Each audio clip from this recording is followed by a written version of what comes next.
Ayan, hello, hi guys! Magandang hapon sa inyong lahat. This is Chin Rodriguez, Mama Sagari Channel, a faith healer, also matarder. So ngayong hapon na to, tingnan natin ang nagsasabihin sa iyo ng ating mga gabay. So this is the special gabay for the month of February 21 hanggang February 27 for the sign of Libra. So Libra, welcome to my channel. Ano kayang messages, advices, and spirit guides ang ating masasaga for today's video? Ganun naman kayang energy o kaganapan sa buhay ng mga Libra signs ang ating mahagilap. So guys, this reading is a general reading lamang, hindi lahat makaka-resonate. Kunin lamang po makaka-relate sa inyo and comment down below kung kaninong energy ang ating nasagap. And of course, don't forget to like and subscribe my channel and hit the notification bell for more videos updated. Of course, maraming salamat po sa mga walang sawang pagsuporta sa aking channel. Lalo na hindi nag-skip ng ads na way pagpalain kayo ng Diyos at may kapal. Siksik-liglig na gumapaw na biyayang manambalik sa inyo. And of course, guys, maraming salamat sa mga nag-share ng aking video sa anumang uri ng social media platforms. Maraming salamat. Umpisa na natin ang laban for the sign of Libra. Angel Spirit Messages, give me an information. Ano kayang gusto sabihin sa iyo ng ating mga baraha?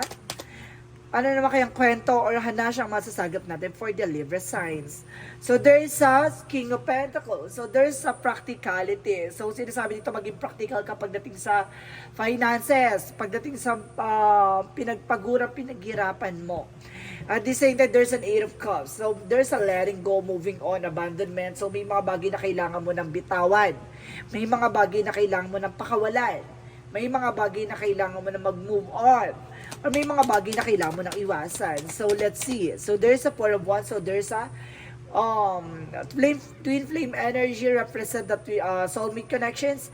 And there's an information na there's a wedding, engagement, proposal, celebration coming in. Additional messages. So, there's the Two of Wands. So, there's a choices. May mga bagay dito na pagpipilian mo. O kailangan mo magdesisyon. O kailangan mong gawin, no? At kailangan mong maisa katuparan. So, let's see. So, there's the Queen of Pentacles. So, there's a good sense pagdating sa business industry, pagdating sa entrepreneur, pagdating sa paghawak ng pera, na marunong tong humawak ng pera. There's a King and Queen. So, represent dito guys, it's either parehas kayo ng parehas kayong Libra signs, no, ng ayong persons, or either, kumbaga, there's an information na kumbaga parehas kayong kumikita, no?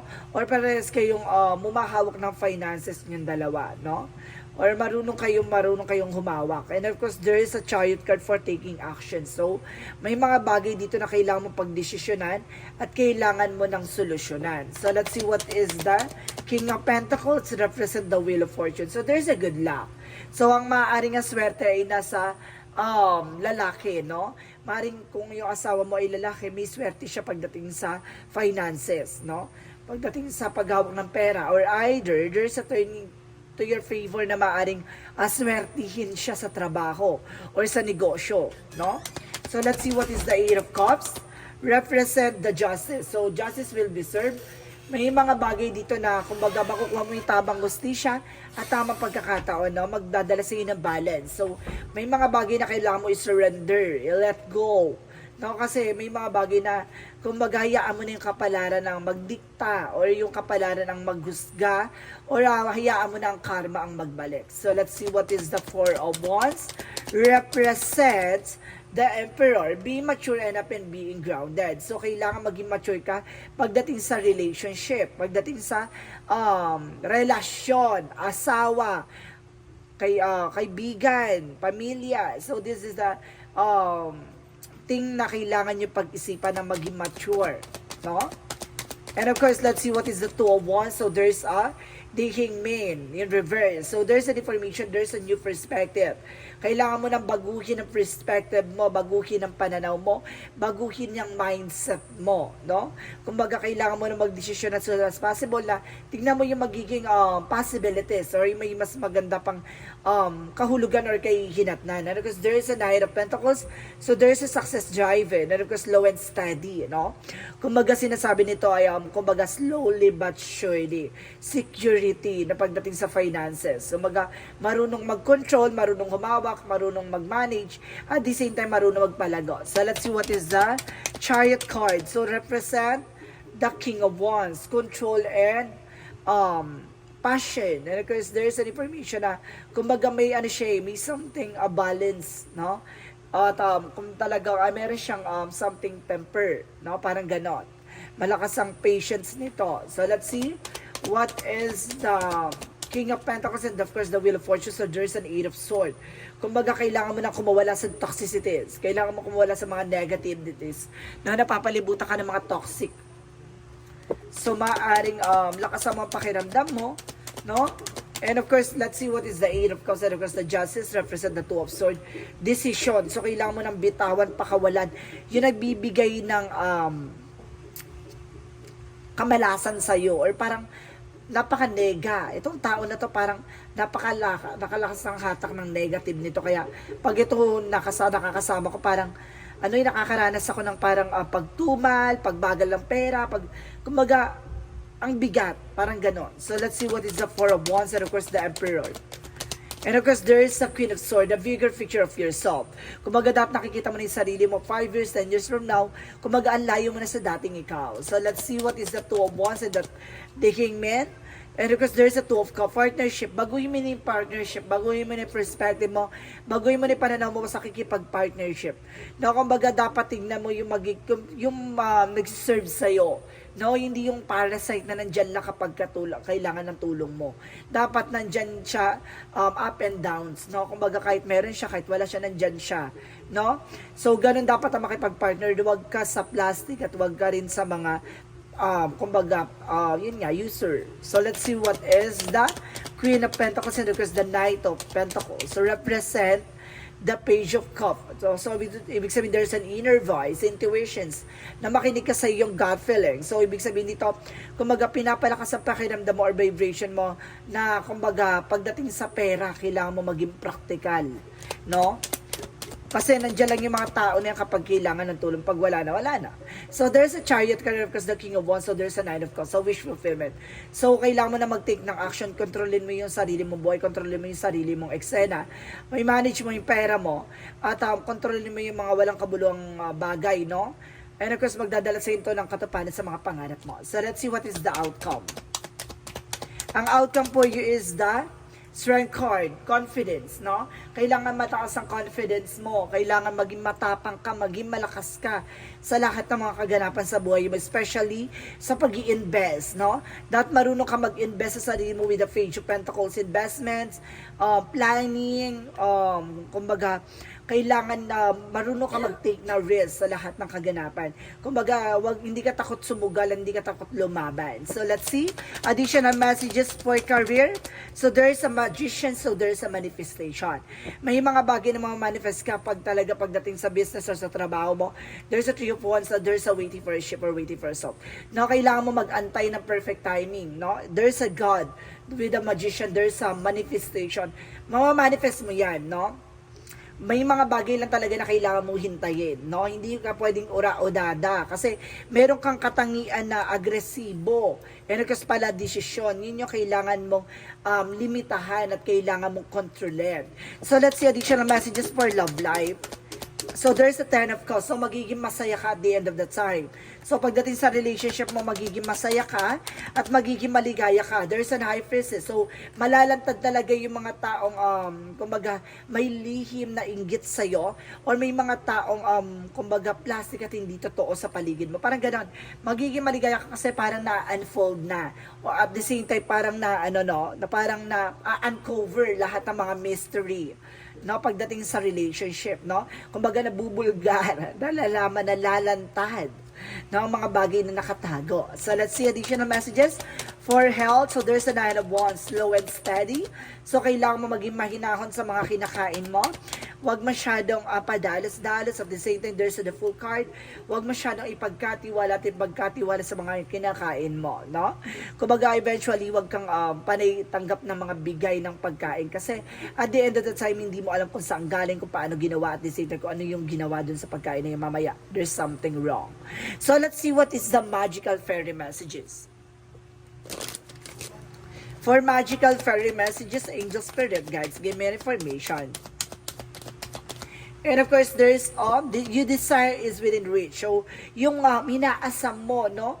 Yung talagang gusto mo makuha ay maaaring makuha mo na. Have faith in as everything is working on your favor. So, papabor na ang sitwasyon, maaaring pumabor na ang eksena, makukuha mo na yung matagal mo nang inaasam-asam. So, let's see, what is the yin and yang oracle card? Anong eksena si Yin and Yang Oracle card for you is the receive. Marami ka matatanggap this moment.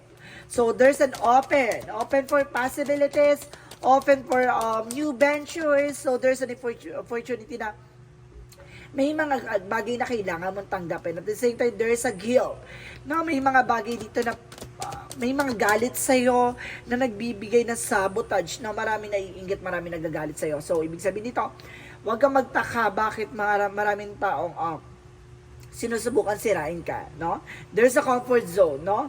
Kailangan mo na ipakita kung sino ka talaga, yung sarili mong pagkatao, ganon, no? Kailangan mo na alisin yung takot at pangamba mo. So, let's see. What is the Archangel Michael messages? Archangel Michael messages for you is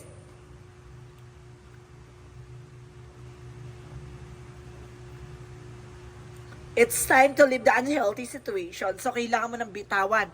Pakawalan yung hindi healthy, no? Yun na, kumbaga, nagbibigay ng problema sa'yo or stress sa'yo, no? Kailangan mo nang kumawala dyan. So, let's see what is additional messages for Archangel Michael. Take your time to making decisions. So, kailangan mo ng oras para pag-isipan, para nasa gano'n na, kumbaga, wala kang doubt sa huli, no? Wala kang regret din sa huli. At the same time, there's a believe and trust. So, there's information na maniwala at magtiwala ka na lahat ng mga bagay na nangyayari sa'yo in God purpose, no? So, let's see what is the romance angels. So, there's an engagement, I told you so. Talaga may engagement talaga na magaganap for higher level of existence or communications. And of course, there's a let your friends help you, no? Hayaan mo yung kaibigan mo tumulong sa'yo. So, let's see. As for accept, support, and others. So, let's see. So, there's a crystal. So, some of you guys, makakatulong ang crystals, no? For your healing energy. Kumbaga, crystals, gemstones na makabibigay sa'yo ng healing energy. And of course, meron tayo kasing gemstone na nakakapag-boost ng confidence. No? And of course, nakakapag-block ng mga negativities. No? Meron din tayo mga ganyan. So, let's see what is the chakra messages. For the chakra messages for you is renewal. So, magkakaroon ka ng panibagong eksena, panibagong ganap, panibagong simula. So, there's an impartiality. So, kailangan mo maging balanse. No? Sa sarili mo, sa trabaho mo, sa relasyon mo, kailangan mo maging balance. And there's a creations. So, ikaw yung maggagawa ng ikabubuti at ikasasama mo. You are also a creator of your own life. So, let's see what is additional messages.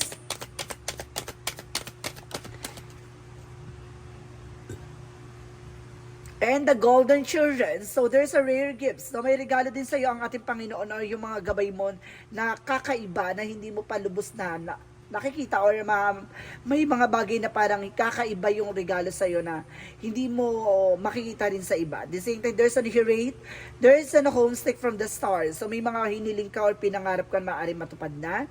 And there's a baby steps, there's an action, follow your intuition. So, makinig ka sa yung inner voice, no, sa intuitions mo, and there's a visions. So, kailangan mo mag-take na action kapag binibigyan ka ng signs of synchronicities, you need to take an action for this. So, let's see what is the angel's answer. Angel's answer represent within the next few months. Sa mga susunod na linggo ay buwan, maraming magaganap na eksena dito. And there's a communication clearly. So, kailangan mo makipag-communicate. No, maraming transaction ako nasa-sense. Maraming transaction, maraming ganap sa mga susunod na eksena. And there's ask for help from others. So, kailangan mo talaga na tulong ng ibang tao, no? So, let's see what is Archangel Raphael messages. And Jesus, the divine healer. So, some of you guys, no, nandito si Jesus Christ na kailangan mo siguro ng healing energy.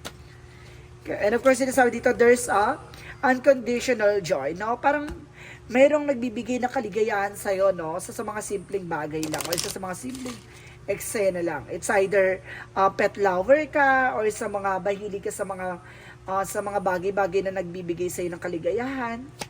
So, let's see what is the Monsology. Monsology represent conclusion or within reach, no? So, ibig sabihin dito, kumbaga yung mga hinala mo, yung mga intuitions mo, ay maaaring, kumbaga, totoo at tama. At akma talaga, no? Surrender to the divine. So, ibig sabihin, kailangan mo i-surrender kay God lahat-lahat ng mga bigat, lahat-lahat ng mga pasani at lahat-lahat ng mga, hinaing mo. So, there is a work through your fears. So, kailangan mo lang labanan at takot at pangamba mo. So, let's see what is additional messages for Angel Spirit, guys. And there is a fear. So, kailangan mo labanan at takot mo talaga, guys. At the same time, there is a blame, no? Wala kang iba sisisihin kundi yung sarili mo. And there is an health, no? May health issues ka din dito.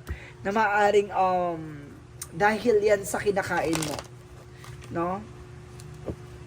So, let's see what is additional messages for Angel Spirit Guide. So, there is a dancing. So, kailangan mo ng movement, no?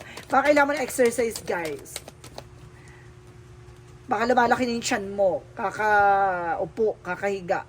So, there is a cosmic vibrate. Sinasabi dito, guys, na kumbaga, enjoy your life from the fullest. No? Kailangan mo mag-enjoy sa ginagawa mo. At the same time, there's a release, transition. May mga bagay na kailangan mong alisin at baguhin. No, kasi magre-reflect lang sa iyo yung mga bagay-bagay na yan. Kung hindi mo inalis yung toxic, hindi mo inalis yung negativities, same scenario pa rin yan. So, let's see what is the energy. So, there's a financial constraint. So, wag ka magtaka bakit nakakaranas ka ng kamalasan, delays, or something that because of full of negativity. So, there's a journey. So, may mga bagay din dito na, kumbaga, kasama siya sa hakbangin mo o talaga sa mararanasan mo.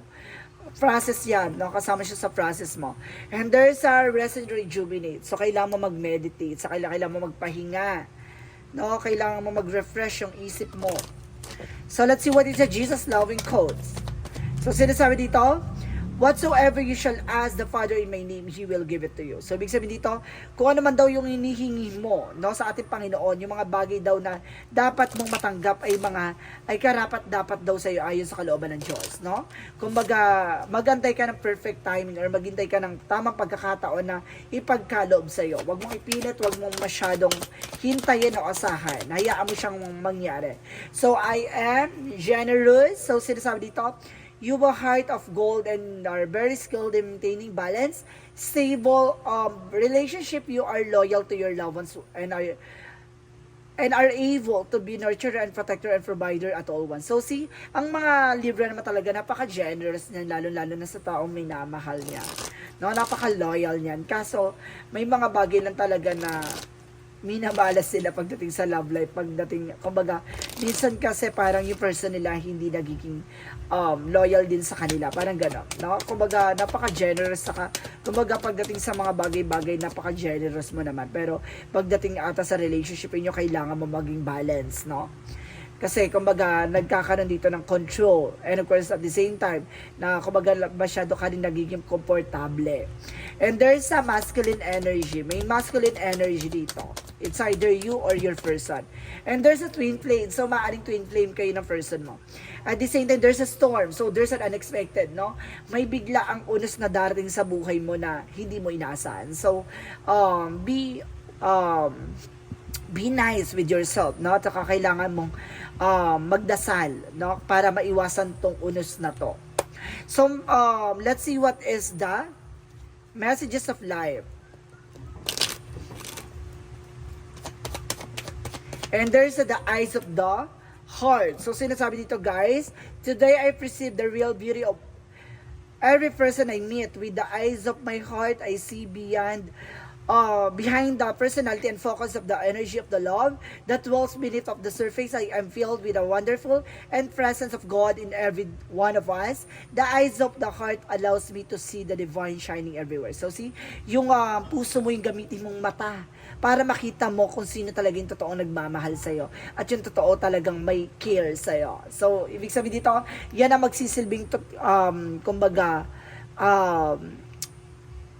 paglilinis mo. Parang yan yung